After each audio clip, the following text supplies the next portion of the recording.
Na današnji dan 1990. godine preminula je jedna od najvećih glumica 20. stoljeća, Greta Garbo.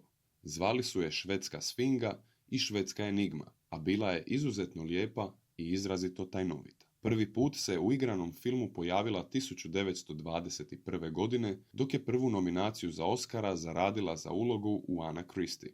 Upravo ju je ovaj film proslavio, pa je postala međunarodna zvijezda. Bila je jedna od prvih glumica koja je postala vrhunskom hollywoodskom zvijezdom početkom 30. godina.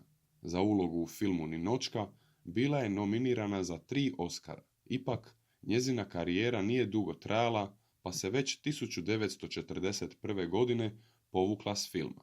Nakon toga je vrijeme provodila družeći se sa slavnima, šetajući i putujući. Umrla je od upale pluća, a njezin pepeo je prenesen u Švedsku.